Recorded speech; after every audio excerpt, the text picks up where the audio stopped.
வணக்கம். இரவு நேர பிரதான செய்திகளின் ஊடாக நர்மதா சிறையில். முதலில் தலைப்புச் செய்திகள்.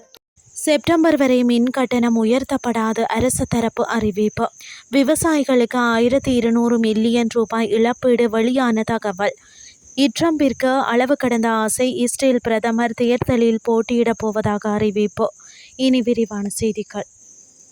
மின்சார கட்டணத்தை உயர்த்துவதற்கு செப்டம்பர் மாதம் வரை பொது பயன்பாடுகள் ஆணைக்குழுவிடம் எவ்வித கோரிக்கையும் முன்வைக்கப்பட மாட்டாது என துறைமுகங்கள், சிவில் விமான சேவைகள் மற்றும் எரிசக்தி அமைச்சர் அனுர கருணாதிலக தெரிவித்துள்ளார். இறுதியாக மேற்கொள்ளப்பட்ட மின்சார கட்டண திருத்தத்தின் நேரடி தாக்கம் 180 அலகுகளுக்கு மேல் மின்சாரத்தை பயன்படுத்தும் நுகர்வோருக்கே ஏற்பட்டுள்ளதாகவும் அமைச்சர் சுட்டிக்காட்டினார். இன்று நாடாளுமன்றத்தில் ரவி கருணாநாயக்க எழுப்பிய வாய்மூல வினாவுக்கு பதிலளிக்கும் போதே அமைச்சர் இந்த விடயத்தினை குறிப்பிட்டார். இது குறித்து மேலும் விளக்கமளித்த அமைச்சர், டொலரின் பெறுமதி அதிகரிப்பு மற்றும் மத்திய கிழக்கு நெருக்கடியினால் ஏற்பட்டுள்ள சூழ்நிலையில் மின்சார கட்டணம் மேலும் உயருமா என்று நீங்கள் கேட்டீர்கள். ஆனால் இந்த விலை அதிகரிப்பின் நேரடி தாக்கம் 180 அலகுகளுக்கு மேல் மின்சாரத்தை பயன்படுத்தும் நுகர்வோருக்கு மட்டுமே உள்ளது என்பதை நாம் தெளிவாக குறிப்பிட்டுள்ளோம். மற்றவர்களின் சுமையை அரசாங்கம் 15 பில்லியன் ரூபாய் மின்சார சபைக்கு வழங்கி தாங்கிக் கொண்டுள்ளது. என்னால் ஒரு நேரடி பதிலை சொல்ல முடியும். செப்டம்பர் மாதம் வரை மின்சார கட்டணத்தை உயர்த்துவதற்கு நாம் பொது பயன்பாடுகள் ஆணைக்குழுவிடம் எந்த ஒரு கோரிக்கையும் முன்வைக்க உத்தேசிக்கவில்லை என தெரிவித்தார். மாத்தறை நெல்வல ஆற்று தடுப்பணை கட்டுமானத்தினால் ஏற்பட்ட வெள்ளப்பெருக்கின் காரணமாக பயிர் சேதங்களுக்கு உள்ளான விவசாயிகளுக்கான இழப்பீடு குறித்து அறிவிப்பு ஒன்று வெளியாகியுள்ளது. அதன்படி குறித்த விவசாயிகளுக்கான முதற்கட்ட இழப்பீட்டு தொகை வழங்கும் பணிகள் வரும் மே 27 முதல் தொடங்கப்படும் என விவசாய மற்றும் விவசாய காப்புறுதி சபை அறிவித்துள்ளது. மாத்தறை மாலிம்படை பகுதியில் ஜனாதிபதி அனுரகுமார திசாநாயக்கவின் தலைமையில் இதற்கான ஆரம்ப நிகழ்வு நடைபெறவுள்ளது.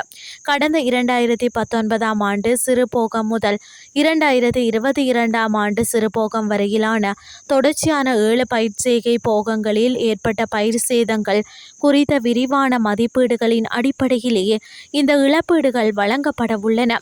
விவசாய மற்றும் விவசாய காப்புறுதி சபையின் அங்கீகரிக்கப்பட்ட நடைமுறைகளின்படி உற்பத்தி செலவு மற்றும் தற்போதைய நெல் விலை ஆகியவற்றை கருத்தில் கொண்டு இந்த இழப்பீட்டு தொகைகள் கணக்கிடப்பட்டுள்ளதாக அதிகாரிகள் தெரிவித்துள்ளனர்.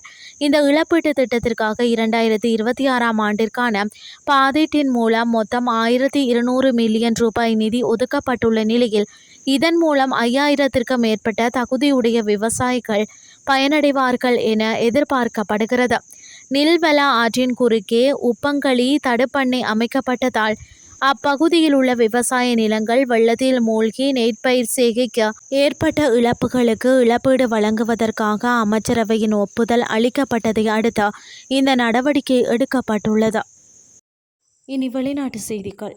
இஸ்ரேல் பிரதமர் தேர்தலில் தான் போட்டியிடக்கூடும் என அமெரிக்க ஜனாதிபதி ட்ரம்ப் பரபரப்பு கருத்தை தெரிவித்துள்ளார். செய்தியாளர்களிடம் பேசுகையில், அமெரிக்காவில் தனது பதவிக்காலம் முடிந்த பிறகு இஸ்ரேலுக்கு செல்வது குறித்து பரிசீலிப்பதாக தெரிவித்த ட்ரம்ப், இஸ்ரேலில் தனக்கு 99% ஆதரவு இருப்பதாகவும் அடுத்த இஸ்ரேலிய பிரதமராக போட்டியிடுவது குறித்து பரிசீலிப்பேன் எனவும் தெரிவித்துள்ளார். எனினும் அவர் இதை வேடிக்கையாகவே தெரிவித்தார் என ஊகிக்கப்படுகிறது. இஸ்ரேல் பிரதமர் நெதன்யாகுவை பாராட்டிய ட்ரம்ப், அவர் கூறுவதையெல்லாம் செய்ய தயாராக இருப்பதாகவும் கூறினார். இஸ்ரேலில் ஆளும் கூட்டணிக்குள் நிலவும் உட்கட்சி பூசல் ஒரு பெரும் சவாலாக உள்ளது. எனவே அங்கு நெதன்யாகுவுக்கு உரிய கவனம் கிடைக்கவில்லை என்று ட்ரம்ப் மேலும் தெரிவித்தார்.